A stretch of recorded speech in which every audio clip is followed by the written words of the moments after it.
신약성경 172페이지 요한복음 14장 12절부터 18절까지 12절부터 18절까지 자, 제가 먼저 우리 그냥 한 목소리로 합독하겠습니다. 시작. 내가 진실로 진실로 너희에게 이르노니 나를 믿는 자는 내가 하는 일을 그도 할 것이요 또한 그보다 더 큰 일도 하리니 이는 내가 아버지께로 감이라.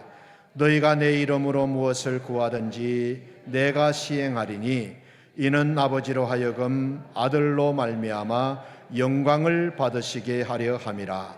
내 이름으로 무엇이든지 내게 구하면 내가 행하리라. 너희가 나를 사랑하면 나의 계명을 지키리라. 내가 아버지께 구하겠으니 그가 또 다른 보혜사를 너희에게 주사 영원토록 너희와 함께 있게 하리니 그는 진리의 영이라. 세상은 능히 그를 받지 못하나니 이는 그를 보지도 못하고 알지도 못함이라. 그러나 너희는 그를 아나니 그는 너희와 함께 거하시며 또 너희 속에 계시겠음이라. 내가 너희를 고아와 같이 버려두지 아니하고 너희에게로 오리라. 아멘. 크리스찬 리더스 다이제스트에 이런 이야기가 있습니다. 어떤 자매가 자기 동네에 가게가 하나 새로 생겼다 이런 소문을 들었어요. 자기가 사는 동네에 가게가 하나 새로 생긴 거예요. 그래서 소식을 듣고 찾아가 봤습니다. 주인이 하나님이셨답니다. 주인이 하나님이 물으셨어요. 자매는 뭘 사러 오셨습니까? 자매가 하나님께 이렇게 부탁을 합니다. 하나님, 제게 행복과 부요를 주십시오. 그리고 행복과 부요를 주실 때에 지혜와 아름다움도 끼워서 주십시오. 행복과 부요를 주실 때 지혜와 아름다움도 끼워서 듬으로 주시면 좋겠습니다. 이때 하나님이 이렇게 말씀을 하십니다. 이 가게는 열매를 팔지 않고 씨앗을 팝니다. 우리 가게는 열매를 팔지 않고 씨앗을 팝니다. 이 말씀이 오늘 설교의 핵심 개념입니다. 이 세상에서 가장 중요한 책이 하나님의 말씀 성경입니다. 성경에서 가장 중요한 부분이 예수님의 말씀입니다. 예수님의 말씀 중에서 가장 중요한 부분은 제가 볼 때는 오늘 읽은 요한복음 14장의 말씀입니다. 이 요한복음 14장의 말씀처럼 우리에게 힘을 주는 말씀은 없다 해도 과언이 아닙니다. 제가 읽을 때 여러분 성경을 눈으로 한번 읽어주십시오. 내가 진실로 진실로 너희에게 이르노니 나를 믿는 자는, 예수님을 믿는 자는 나의 하는 일도, 예수님이 하시는 일도 이를 저도 할 것이요 또한 이보다 더 큰 일도 하리니 이는 내가 아버지께로 감이니라. 너희가 내 이름으로 무엇을 구하든지 내가 시행하리니 이는 아버지로 하여금 아들을 인하여 영광을 얻으시게 하려 함이라. 내 이름으로 무엇이든지 내게 구하면 내가 시행하리라. 너희가 나를 사랑하면 나의 계명을 지키리라. 내가 아버지께 구하겠으니 그가 또 다른 보혜사를 너희에게 주사 영원토록 너희와 함께 있게 하시리니 저는 진리의 영이라. 세상은 능히 저를 받지 못하나니 이는 저를 알지도 보지도 못함이라. 그러나 너희는 저를 아나니 저는 보혜사 성령님은 너희와 함께 거하시며 또 너희 속에 계시기 때문이다. 내가 너희를 고아와 같이 버려두지 아니하고 너희에게로 다시 오리라. 얼마나 힘을 주는 말씀이고 격려가 되고 소망이 되는 말씀인지 모릅니다. 자, 이 말씀 중에 핵심 구절은 내가 진실로 진실로 너희에게 이르노니 나를 믿는 자는 내가 하는 일을 저도 할 것이고 또한 이보다 더 큰 일도 하게 될 것이다. 예수님이 제자들에게 내가 정말 너희들에게 말하는데 나를 믿는 자는 내가 하는 일을 저도 할 것이고 또 한 걸음 더 나아가서 내가 하는 일보다 더 큰 일도 할 수 있을 것이다. 그러니까는 예수님은 우리에게 예수님이 하신 일을 우리도 할 수 있도록 그 능력을 주시고 가셨어요. 예수님을 믿는 우리에게 예수님이 하신 일을 우리도 할 수 있도록 그 능력을 주시고 가셨다는 거예요. 더 놀라운 것은 예수님이 하신 일보다 더 큰 일도 할 수 있다는 약속을 주시고 가신 거예요. 여러분, 이 말씀이 믿어지세요? 성경이 그렇다 그러면 그런 겁니다. 믿음으로 받아들이시기를 축원합니다. 왜? 성경은 하나님의 말씀이기 때문에.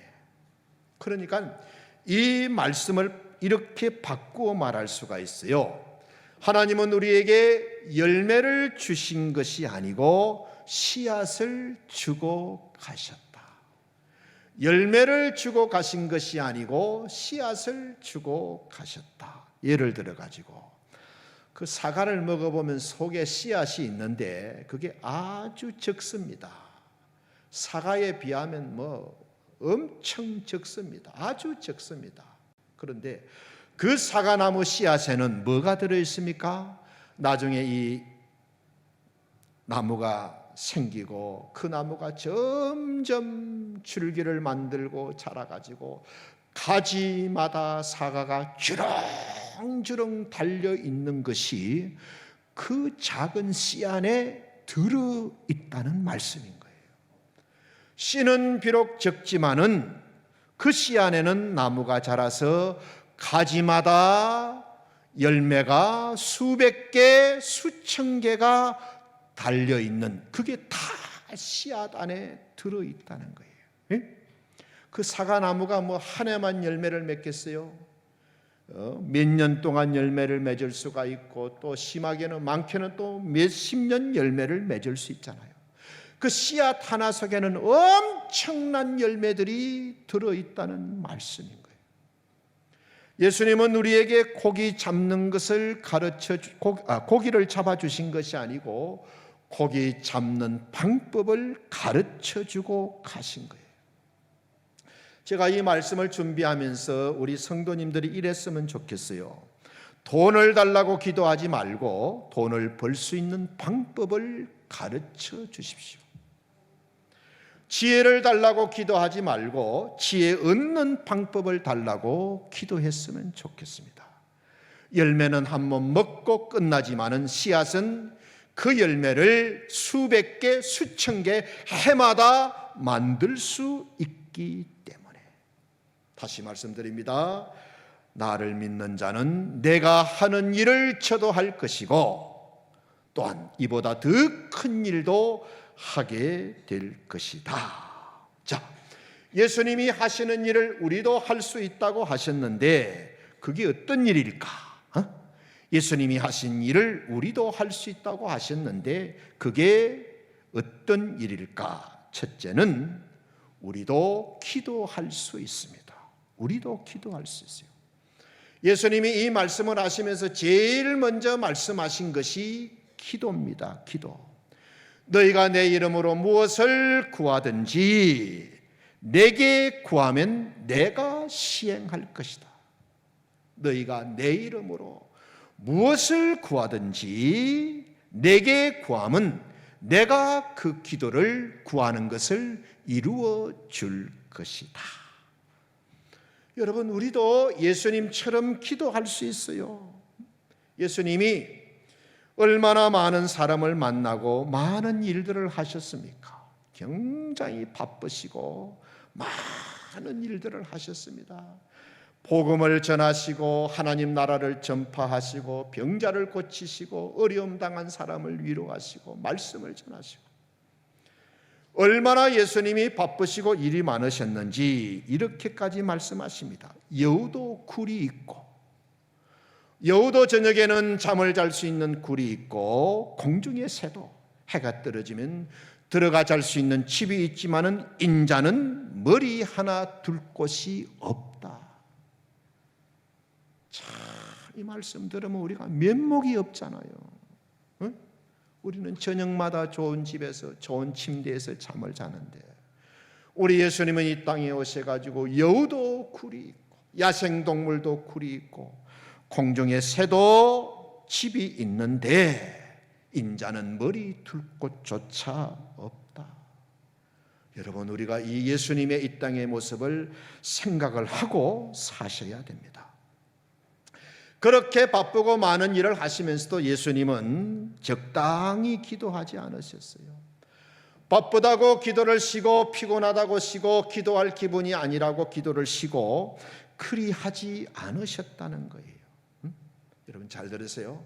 만약에 내가 형편 따라 기도하고 상황 따라 기도하고 그렇게 기도하면 마귀가 대반해합니다. 우리가 형편 따라 상황 따라 기도하면은 마귀가 대반에 알아차리고 어떻게 하면 우리가 기도하지 못하게 될지를 압니다. 그래서요, 기도하지 못할 상황으로 우리를 인도해 가는 거예요. 그래서 상황 따라 형편 따라 감정 따라 기도하면은 나도 모르는 사이에 기도 없이 사는 사람이 되는 거예요. 기도는 하나님하고 나하고 영적으로 호흡을 하는 것인데, 기도 안 해도 아무 불편이 없다, 숨을 안 쉬어도 아무 불편을 못 느낀다, 살아있는 사람이 아닌 겁니다. 죽은 사람인 거예요. 영이 죽은 사람의 특징은 뭐냐? 기도하지 않아도 영혼이 하나도 클클하지 않습니다. 전혀 답답하지 않습니다. 기도하지 않아도 입맛 좋고 혈색 좋고요, 영이 죽은 사람들인 거예요. 내가 영이 살아있는 사람인지 죽은 사람인지를 생각해 보시기를 바랍니다. 예수님은 얼마나 기도에 힘쓰든지 기도가 습관이 되셨어요. 몸에 배였어요. 기도가 생활이 되신 거예요. 성경에 보면 예수님은 매일 새벽에 한적한 곳에 가셔서 혼자 기도하셨어요. 그날 말씀을 전하고 병자를 고치시고 기적과 능력을 이루시기 위해서 그날 필요한 은혜와 능력과 도움을 하나님께로부터 새벽에 나가서 기도함으로 받았다는 말씀입니다. 우리가 생각하기에는 예수님은 기도 안 해도 되실 것 같는데, 하나님의 아들이시니까는 하나님이 그냥 주시고 기도하지 않아도 주실 것 같는데, 성경을 잘 읽어보세요. 예수님은 왜 그렇게 새벽마다 한적한 곳에 가셔서 기도하셨느냐? 아들이라도 그날 필요한 능력과 도움과 은혜를 기도함으로 하나님께 받았다는 말씀인 거예요. 무슨 말씀이에요? 하나님도 예수님이 기도하실 때 주셨다는 거예요. 예수님도 기도로 받고 예수님이 기도하실 때 하나님이 주셨다는 거예요. 알아서 주시지 않고, 그냥 주시지 않고 저절로 자동으로 주지 않으셨다는 거예요. 그래서 성경은 우리에게 끊임없이 하나님이 아무리 주실 준비가 되어 있어도 무엇을 통해서 주시느냐, 어떻게 함으로 우리에게 주시느냐, 기도함으로 주신다는 거예요. 그래서 성경은 우리에게 그렇게 기도를 강조해서 말씀해 주는 겁니다. 또 좋은 말씀은요, 믿고 구한 것은 받은 줄로 알아라. 여러분, 이렇게 좋은 말씀이 어디 있습니까? 믿고 기도한 것은 이미 받았다고 생각을 해라. 하나님이 우리에게 이런 약속을 해 주십니다. 정말 믿음으로 믿고 기도한 것은 받았다고 생각을 해라. 틀림없는 응답을 주신다는 말씀이에요. 그런데도 우리가 이 말씀을 알면서도 왜 기도하기가 어렵고, 기도가 부담이 되고, 기도가 짐이 되고, 제발 기도하라는 말만 안 했으면은 교회 갈 마음이 있겠는데 이런 생각을 하느냐? 예수님이 안 믿어지기 때문에, 말씀이 안 믿어지기 때문에. 그래서 기도가 믿음 없이는 안 되는 거예요. 기도는 믿음 없이는 못하는 것입니다. 예수님에 대한 믿음이 없고 예수님의 말씀에 대한 믿음이 없으니 기도가 안 되는 거예요. 기도가 안 되는 거예요. 여러분, 우리도 예수님처럼 얼마든지 기도 응답 받을 수 있습니다. 내가 하는 일을 저도 할 것이고 심지어 이보다 더 큰 일도 하게 될 것이다. 얼마든지 우리도 예수님처럼 기도할 수가 있고 예수님처럼 기도 응답을 받을 수 있다는 말씀. 그래서 기도에 자신감을 좀 가졌으면 좋겠어요. 내가 드리는 기도에 대한 확신을 좀 가졌으면 좋겠어요. 제가 전에도 한번 말씀드렸는데, 우리에게 부활절 되면 한인교회들이 모여가지고 목사님들이 쭉 순서를 맡습니다. 내가 욕심이 있어. 대표 기도는 내가 했으면 좋겠어. 대표 기도만은 내가 했으면 좋겠다. 저의 이 욕심이 있고, 거룩한 욕심이 있고, 확신이 있어요. 내가 기도해야 하나님이 제일 잘 들어주시겠다. 내가 기도하면 하나님이 반드시 들어주신대. 이런 교만이 아니고 거룩한 욕심이 있어요. 여러분, 기도에 자신감을 좀 가지세요. 내가 드리는 기도에 대한 확신을 가지셔야 돼요. 기도 실컷 해놓고 기도 끝났다 해가지고 기도하기 전과 똑같은 마음과 생각을 가지고 있으면 그 기도가 무슨 의미가 있겠어요? 여러분, 입장을 바꾸어서 한번 생각해 보세요. 믿음도 없고 확신도 없고 간절함도 없는 기도에 내가 하나님 같으면 응답을 주겠습니까? 아니지.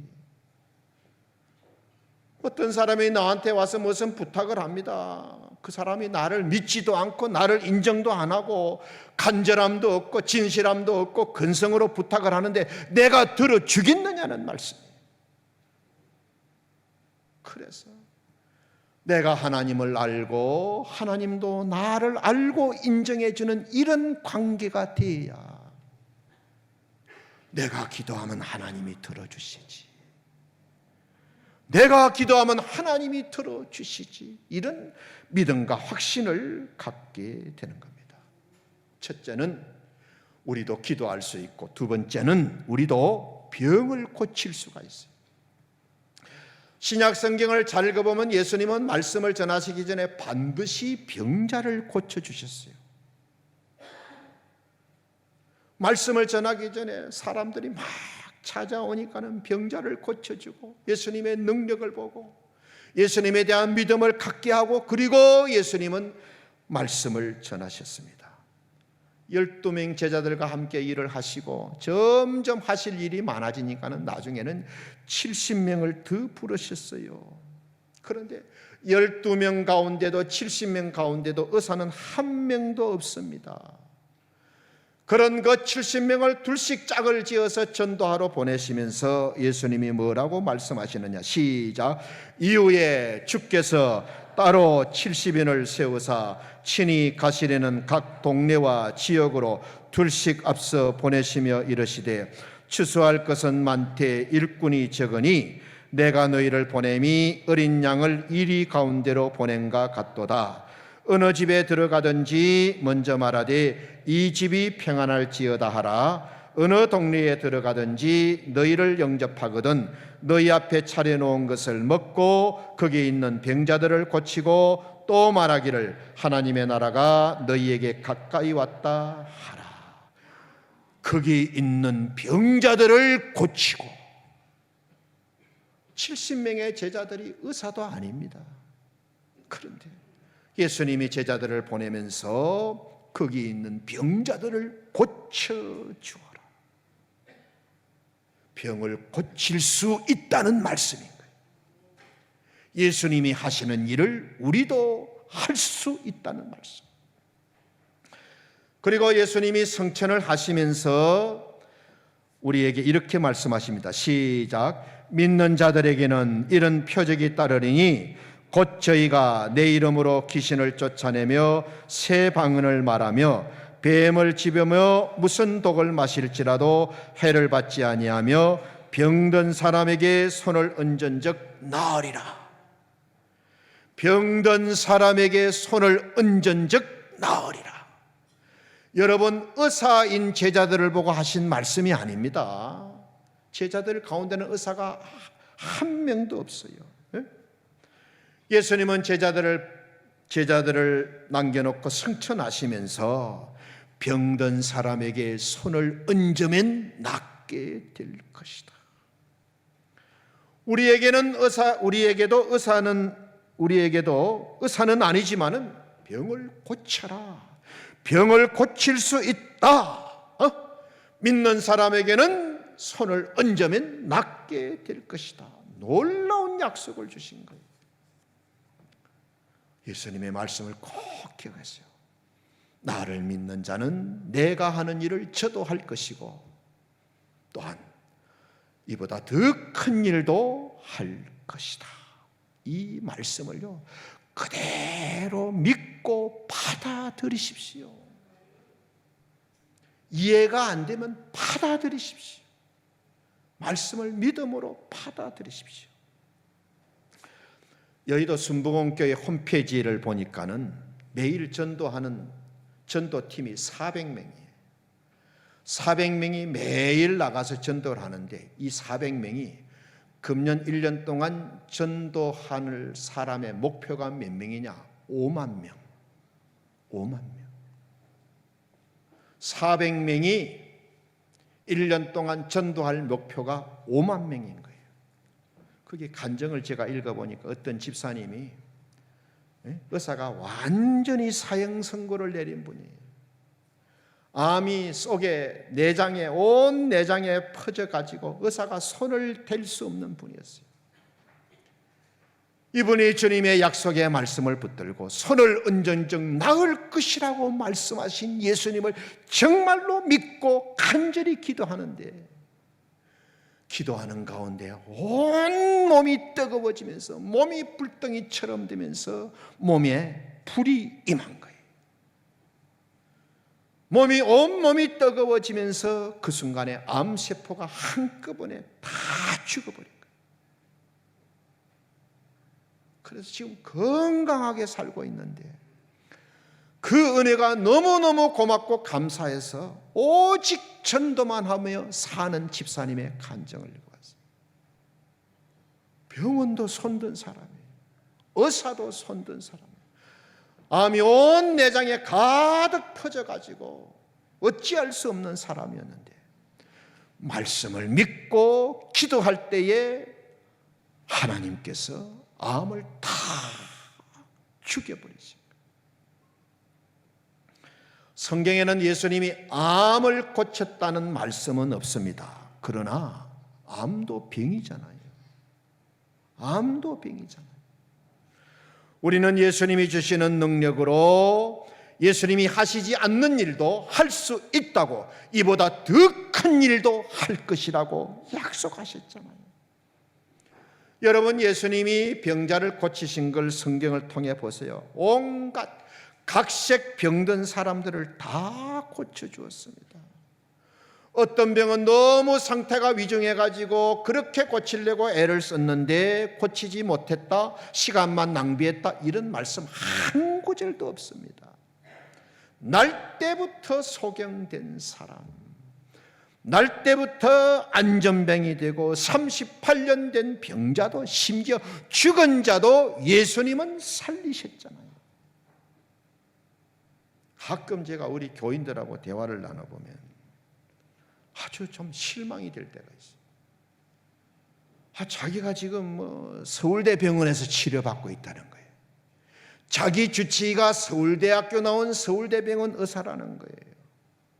그 대화 중에 예수님은 한마디도 안 나오고 믿음은 하나도 없고, 여러분, 서울대 나온 의사도 나중에 병들어 죽습니다.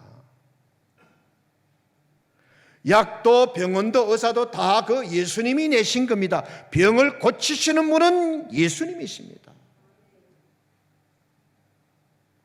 예수님을 믿고 기도해야지. 예수님을 서울대 나온 의사만큼도 취급을 안 해. 아주 믿음이 빵점이야. 가장 믿음이 필요할 때 가장 믿음 없는 은행을 하면 어떻게 합니까? 가장 믿음이 필요하고 가장 하나님의 역사와 도움이 필요할 때 가장 믿음 없는 행동을 하니까는 얼마나 안타까운지 몰라요. 세 번째, 예수님이 하시던 일을 우리도 할 수 있는데, 세 번째는 우리도 지혜롭게 살 수 있어요. 지혜롭게. 예수님은 얼마나 지혜롭게 사셨는지 모릅니다. 제가 연구한 것은 아니고 어떤 학자가 조사한 것을 읽어보면 예수님이 사용하신 단어가, 워드가 500개라 그래요. 이건 거의 초등학교 교실에서 사용되는 언어 숫자입니다. 어려운 단어가 없습니다. 대학에서 사용하는 단어는 2만 단어 정도 됩니다. 2만 단어. 그런데 예수님은 이 단순한 500단어로 온 인류를 구원하셨잖아요. 왜? 예수님은 지혜의 근본이시기 때문에. 지혜의 근본이시기 때문에. 예수님 당시는 로마가 이스라엘을 지배하고 있었는데 친로마파가 있고 반로마파가 있는 거예요. 독립운동하는 사람들은 반로마파인 거예요. 그래서 세금을 로마에 바쳐야 된다는 사람, 바치지 말아야 된다는 사람 논쟁이 계속된 거예요. 예수님을 올무에 걸리게 하려고 로마에게 세금을 바쳐야 됩니까? 말아야 됩니까? 만약에 바치라고 하면 반로마파 사람들이 가만히 있겠어요? 바치지 말라고 하면 친로마파 사람들이 가만히 있겠어요? 이래도 저래도 예수님을 올무에 걸리게 하려고. 그때 예수님이, 야, 통전 있으면 하나 가져와 봐라. 이게 누구의 것이냐? 한 사람이 로마 황제 가이사의 얼굴이 있는 통전을 예수님께 드린 거예요. 가이사의 것은 가이사에게, 하나님의 것은 하나님께 드리라. 놀라운 지혜입니다. 논쟁 끝. 가늠하다 현장에서 잡힌 여자가 끌려왔습니다. 모세의 법에는 가늠하다 현장에 끌려온 여인은 돌로 쳐서 죽여도 된다고 되어 있어요. 평소에 예수님이 뭐라 가르쳤습니까? 사람들이 나에게 잘못하면 70번씩 7번이라도 70번씩 7번이라도 조건 없이 무한대로 용서해 주라고 가르쳤잖아요. 사람들이 여인을 끌고 와가지고 이 여자가 가늠하다가 현장에서 걸렸는데 모세의 법에는 돌로 쳐 죽이려 했는데 선생님의 의기는 어떻습니까? 용서할까요? 돌로 쳐 죽일까요? 만약 죽이지 말라고 하면 모세의 법을 어긴 사람으로 되는 거예요. 만약에 돌로 치라 그러면 평소에는 용서를 말하고 사랑을 말하던 저분이 결정적인 순간은 자기도 법대로 돌로 쳐 죽이라고 한다고 예수님의 가르침은 다 위선이고 속임이고 믿을 수 없는 말이다. 어떻게 되겠어요? 이리저리 곤란한 질문인 거예요. 그때 예수님께서 너희 중에 죄 없다고 생각되는 사람부터 돌을 던져라. 아무도 돌을 던질 수가 없는 거예요. 다 돌을 내려놓고 나가버렸어요. 예수님과 그 여자 둘만 남았어요. 나도 당신을 정죄하지 않습니다. 이제부터는 다시는 죄를 짓지 말고 살아야 됩니다. 네? 얼마나 예수님이 지혜롭습니까? 우리도 지혜롭게 살 수 있다는 말씀.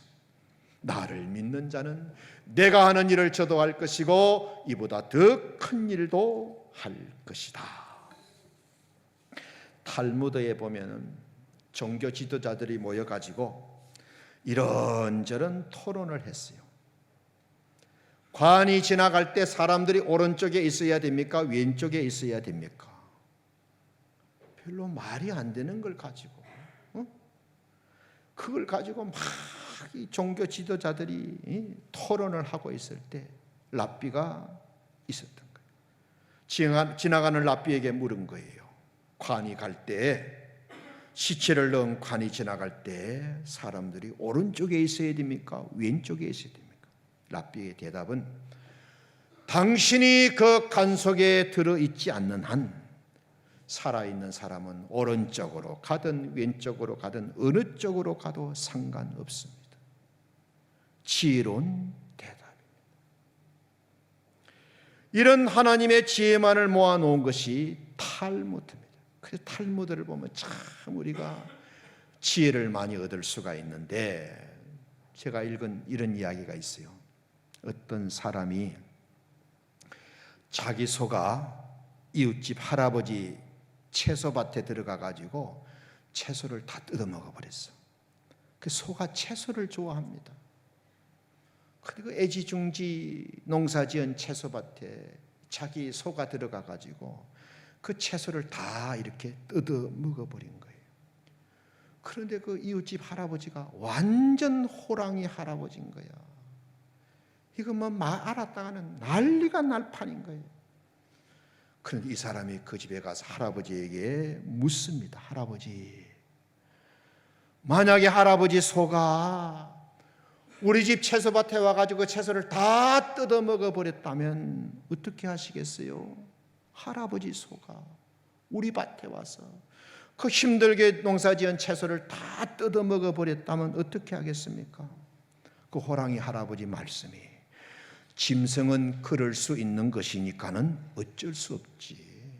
짐승이야 이 채소밭의 주인이 누군지 모르지 않느냐. 그때 그 사람이 이렇게 말합니다. 할아버지, 너무너무 죄송한데요, 우리 집 소가 할아버지 채소밭에 들어가 가지고 그 할아버지가 애지중지 농사지은 채소를 다 뜯어먹어 버렸습니다. 할아버지가 할 말이 없는 거예요. 짐승이야 얼마든지 그럴 수가 있지, 짐승이 채소밭의 주인이 누군지 아냐. 여러분, 이게 지혜인 거예요. 예수님은 우리에게 지혜를 달라고 기도하라고 가르쳐줘요. 시작. 너희 중에 누구든지 지혜가 부족하거든 모든 사람에게 후히 주시고 꾸짖지 아니하시는 하나님께 구하라. 그리하면 주시리라. 오직 믿음으로 구하고 조금도 의심하지 말아라. 의심하는 자는 마치 바람에 밀려 요동하는 바다 물결 같으니 이런 사람은 무엇이든지 주께 얻기를 생각하지 말아라. 지혜가 부족하거든 하나님께 구하라. 그리하면 주실 것이다. 자, 예수님이 하시던 일을 우리도 할 수 있는데, 네 번째는 우리도 축복하며 살 수 있어요. 우리도 다른 사람을 축복하며 살 수 있다는 거예요. 예수님이 얼마나 많은 사람들에게 은혜와 축복을 말씀해 주셨습니까? 예수님이 축복하시면요, 그대로 되었습니다. 5천 명이 베세다 들판에서 하나님의 말씀을 듣다가 보니까는 해가 지고 저녁 때가 되었어요. 이 사람들이 지금 시장에 가지고 집으로 돌아가다가는 가다가 쓰러질 것 같아. 예수님이 너희가 먹을 것을 구해서 이 사람들에게 주어라. 지금 저녁이고 여기는 빈들인데 이 5천 명이나 되는 사람에게 어떻게 먹을 것을 줄 수가 있습니까? 그때 안드레가 500여를 가지고 와서 떡 5개와 물고기 2마리, 어린아이 도시락을 가지고 와서 예수님께 드렸습니다. 예수님이 그 오병이어를 축복하셨습니다. 그리고 나누어 주는데, 나누어 주고 나면 또 생기고, 나누어 주면 또 생기고, 또 생기고, 또 생기고, 5,000명이 다 배부르게 먹고 남은 것을 담았는데 12강주리가 됐습니다. 예수님이 축복하시니까는 그대로 된 거예요. 병자들을 향한 축복은 상상을 초월합니다. 38년 된 병자를 축복하니까 그대로 나아버리고, 나면서 소경된 자를 축복하니까 그대로 나아버리고. 그런데 예수님은 우리에게도 이런 축복권을 주셨다는 거예요. 시작. 레위 자손 제사장들도 그리로 올지니 그들은 네 하나님 여호와께서 택하사 자기를 섬기게 하시며 또 여호와의 이름으로 축복하게 하신지라. 모든 소송과 모든 투쟁이 그들의 말대로 판결될 것이니라. 레위 자손 제사장들에게, 그 제사장들을 보니까 첫째는 하나님께서 그 사람들을 택하셨어요. 두 번째는 하나님만 성전에서, 성막에서 섬기게 하신 거예요. 세 번째는 하나님의 이름으로 백성들을 축복하게 하신 거예요. 그러면 모든 소송과 투쟁이 그들의 말대로 판결이 된다는 말씀인 거예요. 하나님은 제사장들에게 엄청난 축복권을 허락해 줬어요. 하나님의 이름으로 백성들을 축복하면 백성들이 복을 받을 수 있게, 모든 소송과 판결이 제사장의 말대로 되게. 오해하지 말고 들으세요. 여러분, 자녀들이 자카르타를 방문하고 방학을 마치고 돌아가고 휴가를 마치고 돌아갈 때 반드시 제 방에 와서 기도받고 돌아가게 해주세요. 선물 이런 거 들고 오지 마시고 다 와서 목사님 기도받고 가고 싶습니다. 정말 제가 믿음으로 간절하게 기도해 줍니다. 특히 부모는 자녀들을 잘 축복해 주셔야 돼요. 여러분, 야곱이 12아들을 축복하는데요, 성경을 읽어보세요. 창세기 후반부에 보면 야곱이 12아들을 앉혀놓고 축복합니다. 그런데 세월이 지나고 보면 기도 그대로 되었습니다. 기도 그대로 되었습니다. 요셉에게는 담을 넘는 무성한 가지가 될 것이다. 담이 우리 집 마당을 넘어서 나머지 마당까지 간 거야. 주렁주렁 열린 거야. 요셉은 노예로 팔려갔지만 애굽 땅에서 무성한 나무가 되어가지고 가족들과 민족을 구원하는 사람이 되잖아요. 노아는 세 아들을 두었는데 아버지의 수치와 부끄러움을 밖에나가서 떠들고 까발린 함을 저주했습니다.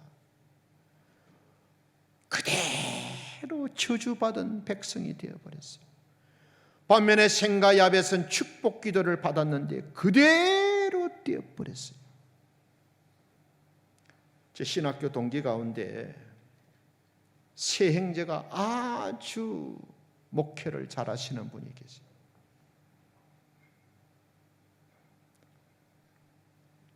제일 형님도 한 3,000명 출석하는 교회를 목회하고 있고, 가운데 이 아들이 제 동기입니다. 그 다음에 또 우리 동기의 동생도 있고, 그래서 농담 삼아 그래요. 우리 삼형제가 목회하는 교회 성도들을 합하면 10,000명이 된다.